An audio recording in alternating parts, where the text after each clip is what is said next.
Hello and welcome back to the Pondering Papaya podcast for your preview of the 2024 Canadian Grand Prix. Joining me on today's show is F1 content creator Sarah Mckenzie and journalist Jasmine Hughes. So let's get straight into it.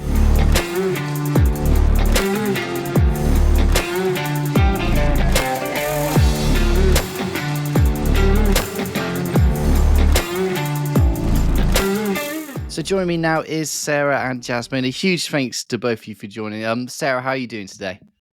Great, yeah, excited to be back. And what about you, Jasmine? You looking forward to Canada? Yeah, good, really excited. Canada's probably one of my favourite tracks, so really looking forward to it. Yeah, you're right. It's definitely a fan favourite, a driver favourite. We'll get onto the circuit a little bit. Actually, let's do it now. Why not? It's the circuit Gilles Villeneuve, named after obviously the legendary Canadian driver, but it's famous mainly for one corner, if we're honest. The Wall of Champions at turn 14 is known for taking the pride of a lot of drivers. I mean, I've got a list here: Schumacher, Villeneuve, Hill, Button, Vettel. They've all crashed there. It's pretty much a badge of honour to crash there. But yeah, 4.361 kilometres at 70 laps, first used in 1978.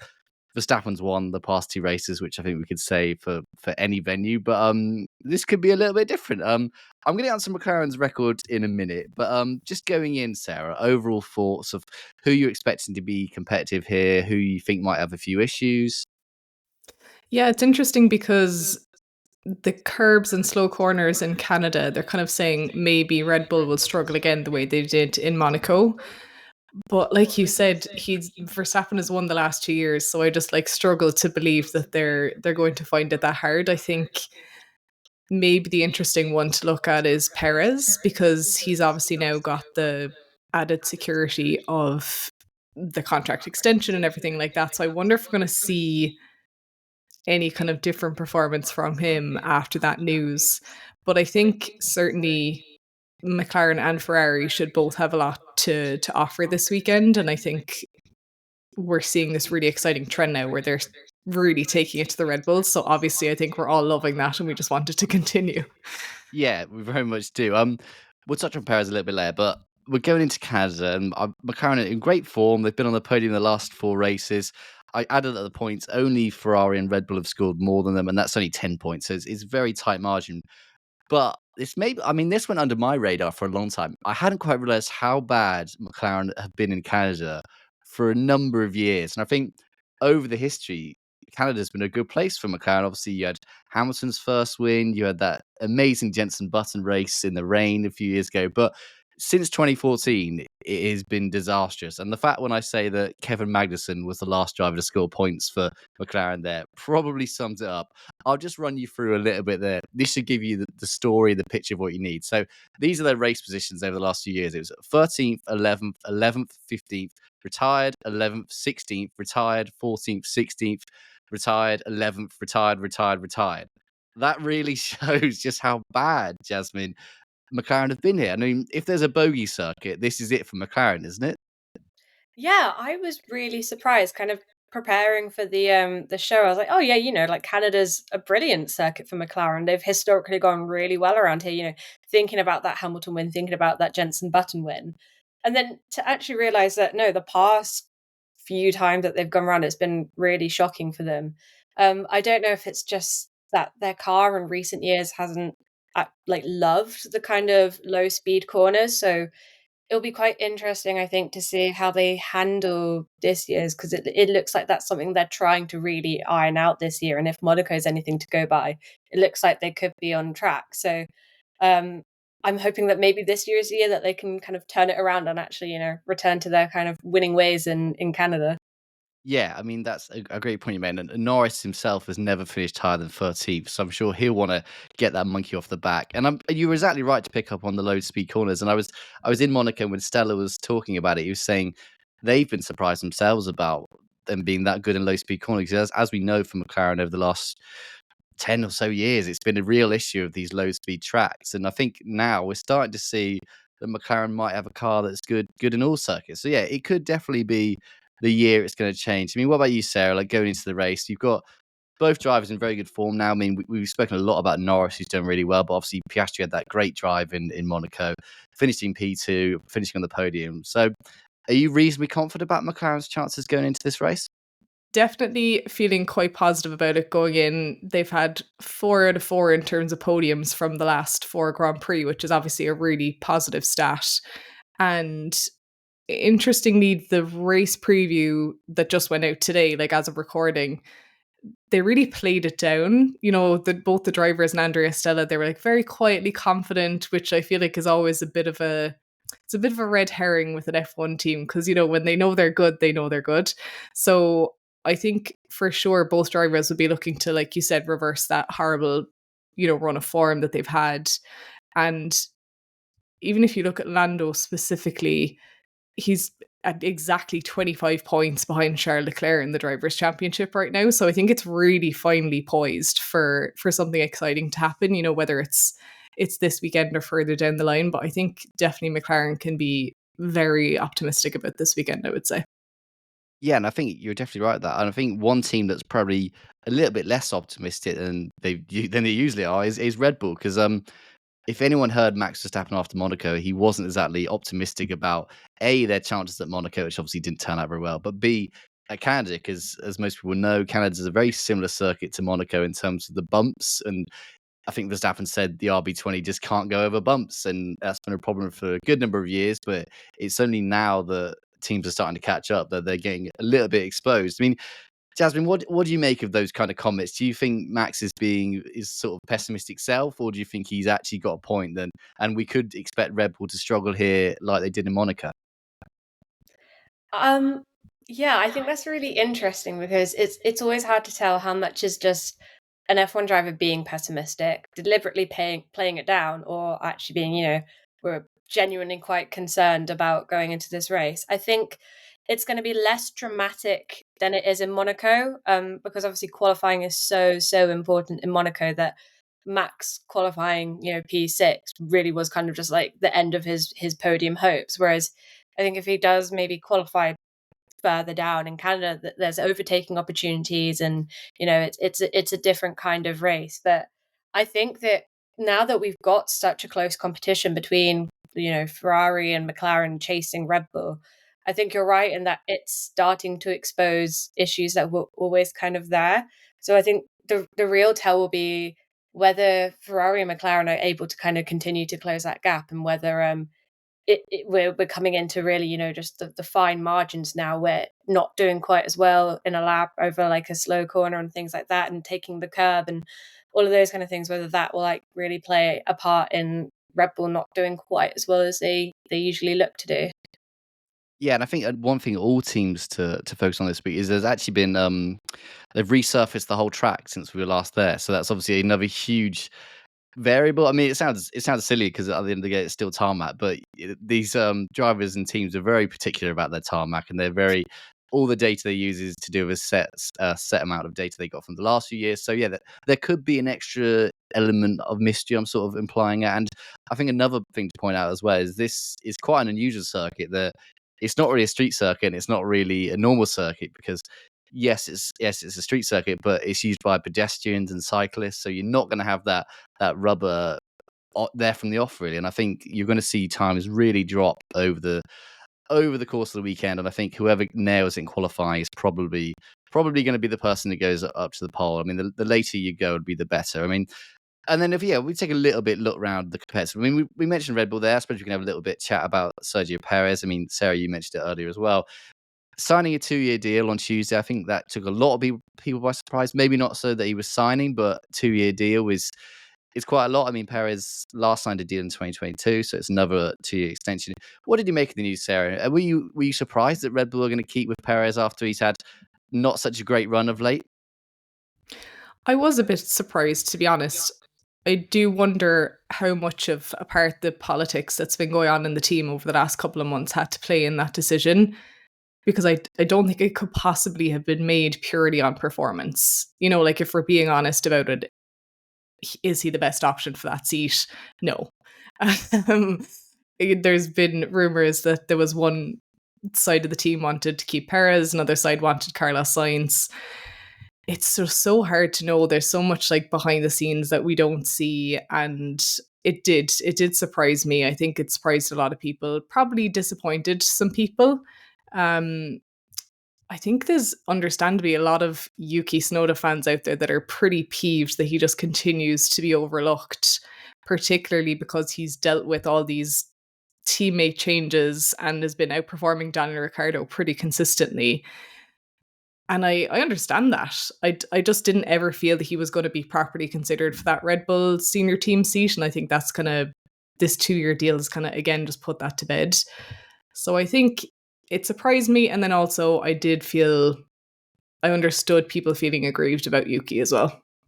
Yeah, it's a very similar situation, I think, to Bottas at Mercedes, isn't it? Like, for years we heard about, oh, we want someone quicker, we want someone to challenge Lewis. And I think what most people don't realize is that teams don't really want a driver to challenge their main driver, do they? Like, Max doesn't need the added motivation of having a driver close behind him. Max just wants a comfortable teammate who's not going to be disrupting him too much, not going to get his way. They're not going to have like a Rosberg Hamilton situation at Red Bull, are they? That's going to be very rare. And also, I think this is probably one of the major elements, not the major element, because I think that would be harsh on Perez, but he does take an absolute load of sponsorship money with him. Like, his fandom in Mexico is huge. Like, Red Bull are probably the biggest team in Latin America, South America, all because of that. So I think that's another huge factor involved. And I fully agree with what you mean about Yuki. And I think I've been such a big fan of Yuki. I think he's doing really well this year, but even I didn't think he was getting anywhere near that Red Bull seat. There just seems to be some kind of reason that he's not going up there. Maybe they just don't believe in him. Maybe they had other plans. But yeah, very good point Stephen pointed out there. Jasmine, I'm going to ask you about a different driver who's had a less successful week, and that's Esteban Ocon, who's had the opposite of Perez. He's been told that we essentially don't want you anymore. And I don't think it was an exact reaction to what happened in Monaco, but maybe that was sort of the last straw for them, really. Like, reading reports, he was told on the Thursday afterwards when he went to the factory that they weren't going to be taking up his offer or offering him a new deal. He's both him and Gasly out of contract this end of the season. Well, what do you make of that news? Let's start with Alpine as a team. Like, is it a good move for them to get rid of Ocon, or do you think they should have probably given him another year at least? I think give him another year. I think Alpine are just a team in turmoil enough as it is without now having to look for another driver and, go through that whole kind of process. I think especially because Alpine aren't really a particularly, attractive option for a lot of drivers at the moment. I think maybe from the outside, you're just seeing this team that doesn't really know what it's doing.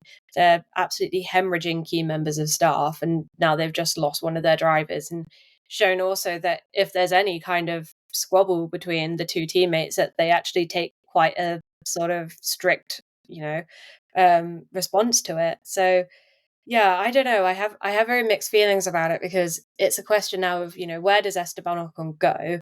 But I'm also kind of like, it's maybe quite good that he's left because I don't think he was really fully appreciated at that team. Because I think, silly decisions and mistakes aside, he is a pretty solid driver most of the time. But yeah, I don't know. Alpine, it just feels like there's always something happening and it's never anything good. Yeah, I think that's entirely fair. I mean, Sarah, Jasmine asked it there. Where does Ocon go from here? Like, is there an obvious team that you can see him fitting into?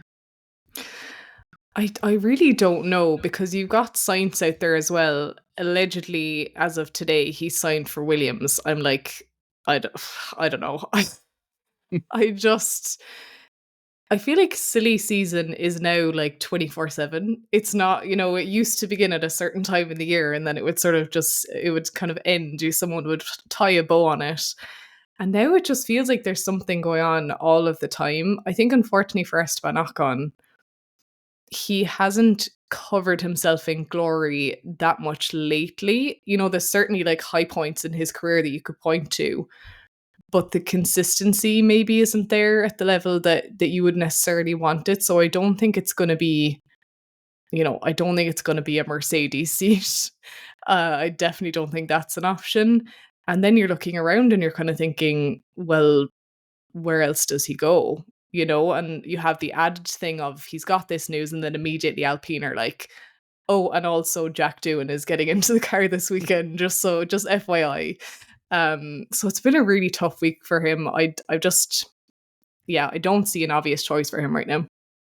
Yeah, and I'm sure that if people don't know, Jack Doohan's going to take FP1 in Ocon's place. I mean, it's something that teams have to do. I'm sure it was long planned, but yeah, you're right. It does seem like a very much a slap in the face that you're not driving for us next year, and you're also not driving the first session. I mean, Jasmine, I'm gonna throw out some names, and you tell me sort of if you think it's likely. So I think Sarah's right that Mercedes doesn't seem likely. What about a move to Haas? Do you think that could work for Ocon? Would he want to go to somewhere like Haas, and also would Haas want him as well?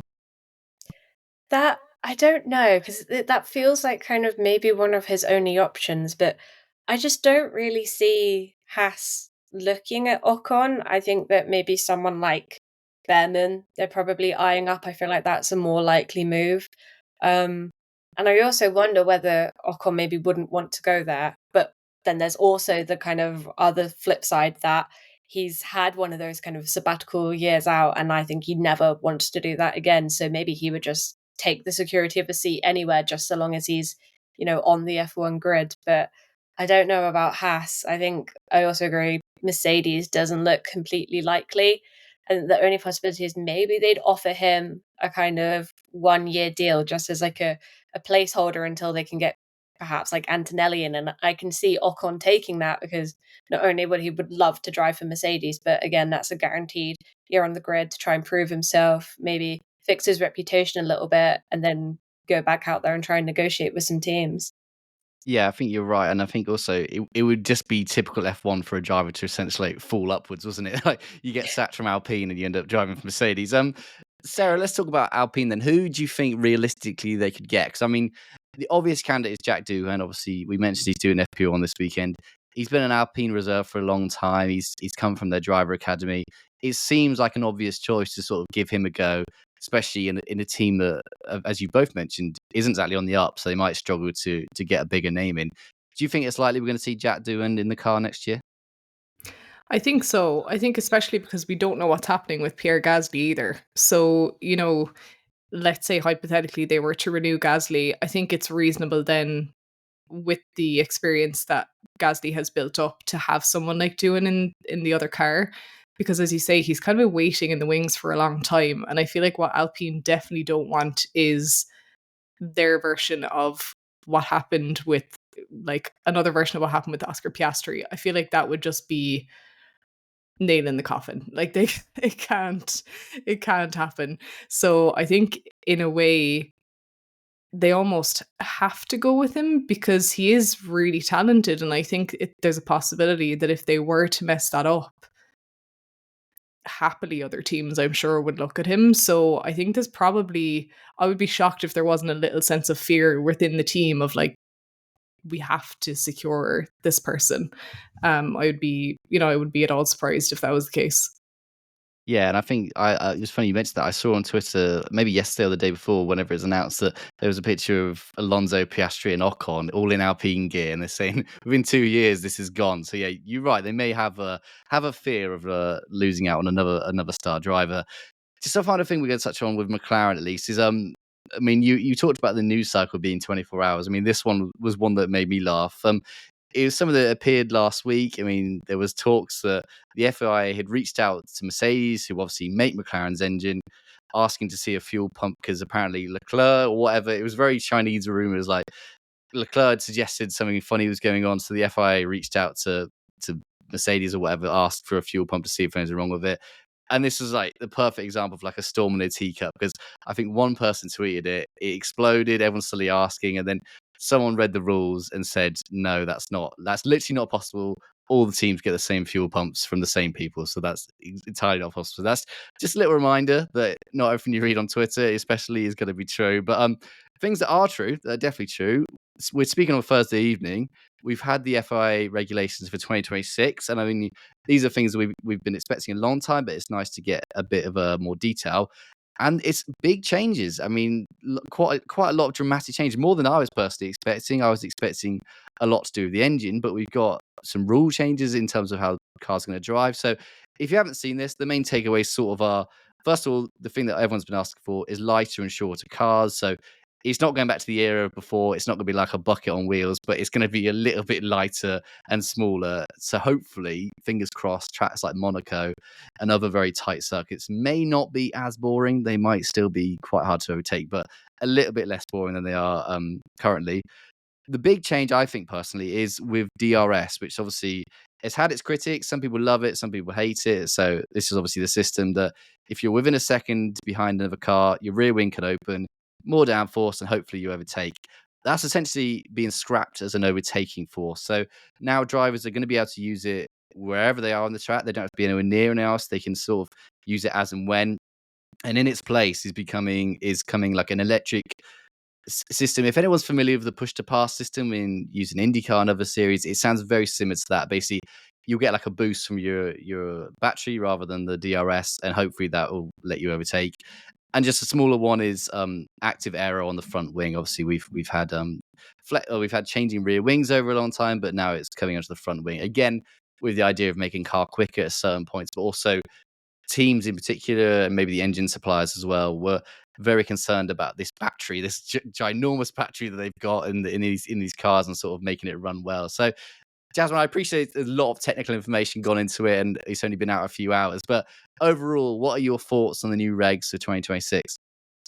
I am really excited to see how they play out. I think it's going to be so interesting to see how the teams interpret the different regulations, because obviously we've seen the FIA's like renderings of what the 26 car might look like, but we know that obviously the teams are going to each go in their own unique direction, produce something that looks a lot more aggressive. But I'm really excited and so happy that we've got some smaller, lighter cars, because I really enjoyed like the FIA made such a point of mentioning how they're going to look more nimble, which I think just from a fan perspective makes such a difference. Like whenever I go back and rewatch old races, I'm always so surprised by how quick the cars look, even if they are actually slower than the current cars. But the way they're cornering and everything, they just look so like, darty, which so that's going to be exciting. Obviously not as light and as small as the old cars were, but I think the FIA done a really good job at weight reduction, considering we've still obviously got that pretty heavy hybrid engine in the car. Also really excited about the active aero thing. I think that's going to be really fun to just watch and see that front wing move and everything. The new kind of push to pass concept that they're going to use as well. That's going to be fun to play out, and I like that there's almost a kind of energy management aspect, like a bit more of an emphasis on that. That's going to be quite interesting too. Yeah, Sarah, dare I say it, but have the FIA done something well? I mean, it's been a long time since I've ever praised the FIA. They've not paid themselves in glory, but I mean, it's hard to find any sort of problems with this, isn't it? Like, it all looks generally quite good. It does. And I think my only reservation is that I felt a similar level of excitement about the last round of regulation changes, and they definitely did fall short. So I think it's kind of hard to know like how much is enough and then how much is not enough. I agree. I think the active aero thing is going to be really interesting, because drivers will have the ability to obviously change settings and modes during a race, which if you've watched any of the onboard footage, they do a lot. Like people think they're just driving around. They aren't. Like they're changing so many things on the steering wheel, and it's going to be interesting because they're going to have an extra thing to do, and it's going to be another thing for the teams to figure out. I'm curious about the push to pass and DRS situation, because I think we've become quite reliant on DRS as a sport, partially because the cars are so big and it's so hard to overtake and follow. It's oftentimes the only way to overtake. So I'm just curious about how that's going to play out, taking away a bit of that power, but adding in something else. And also, I guess the push to pass thing, it's not as visual. So if you've got a car behind you and it's like they're creeping up, you're looking for that rear wing opening, you're looking the certain visual cues, whereas they're not gonna have that with the push to pass. So it's a lot of really interesting stuff to figure out. And I hope, I'm not expecting everything to be rosy in the garden day one, but I think you're right. It could work out really well if it's done properly. Yeah, that's an excellent point. I must admit, I hadn't thought of that, like driver's perspective, looking behind you and not seeing whether that car's quickly catching up or not, other than it being a little bit closer. I mean, yeah, that is a great point. We're speaking before the drivers have sort of had their say on it in Canada, so we can't really judge what their verdicts are. But Jasmine, looking ahead, I mean, we've still got like a season and a half really till these regulations come in. And I think a lot of people are sort of hoping that their team might be a little bit better. But how well suited do you think McLaren are going to be to these new regulations? And I'm saying that with the knowledge they've now got their own wind tunnel back in their base. They've got people like Rob Marshall as well. I appreciate it, quite a hard question, because obviously you don't work inside the factory, so you can't see what's going on every day. But from the outside, from a very broad perspective, would you back McLaren to sort of be one of the teams that come out the gates quite quickly, as we saw with Red Bull in 2022? I mean, I could be a McLaren double agent. We never know. But I'm hoping good. I think that, I don't know, they just everything seems quite good at McLaren. They are all working well together. They've got really, really strong driver pairing. Now that they've got even better facilities than they previously had, I'm just hoping that it's going to work out well. I think it'll be really fun to kind of return to a bit of McLaren dominance, you know. I'm excited to see what's going to happen. I'm cautiously optimistic. I think that's a good thing to be. And let's hope the dominance sort of starts with Canada this weekend, or at least a points finish. I mean, that's what you got to expect from McLaren in Canada. It'd be 10 years since that's happened if they don't do it this year. So we're going to round it off. Sarah, I'm going to get some predictions off you. Let's ask, where do you think both McLaren drivers are going to finish? I love when I like get it right, but I always feel like I'm going to get it wrong. That's one of these things. I think we're going to have a mixed podium again this time. I think we're going to have a Red Bull, a McLaren, and a Ferrari on the podium. I'm going to say it's Norris on the podium. I think he's definitely capable of a P3, and if something goes wrong, 1 or 2, genuinely, who knows? Like you said at the start, the Wall of Champions has humbled many a driver. And then I think for Oscar, I'd love to see him up there fighting with like the Sainzes, the Perez. He's definitely going to be ahead of, I think, Hamilton and Russell. So I'm going to say Piastri and maybe like a P5. I was interested when you said that. I was just wondering how many times we've had a Red Bull, McLaren, Ferrari podium so far this year. Happened just twice. So it's Miami and then Imola. And obviously it was 2 Ferraris and a McLaren in Monaco. Jasmine, what about you? What are your great predictions for the race? I'm going to be a complete contrarian and say Oscar on the podium. And I think, P5 for Norris. I think P3, P4 might be asking for a bit too much from McLaren, but I think it's going to be quite mixed between the McLarens, the Ferraris, and the Red Bulls. So yeah, maybe P3 and P5 or P6 for Norris. I mean, yeah, both of you speaking, I've already realised that it's actually nice to talk about a potentially exciting race. I mean, this time last year would have been like, how many minutes ahead will Max finish of the rest of the pack? So yeah, at least we've got a little bit. Yeah, at least we've got a little bit of excitement. At least Max might not win this race, and maybe we'll have at least 2 races in a row where it's not the Dutchman on top of the podium. But we shall see. We're going to be back on Monday for that race review, because obviously it's very late Sunday evening. I think you'll be accepting that we're probably not going to do a record on Sunday evening at like 2 a.m. So it'll be out on Monday. But in the meantime, Jasmine and Sarah, huge thanks once again for giving me your time, and thanks for coming on. Absolutely. Yeah, thank you for having us.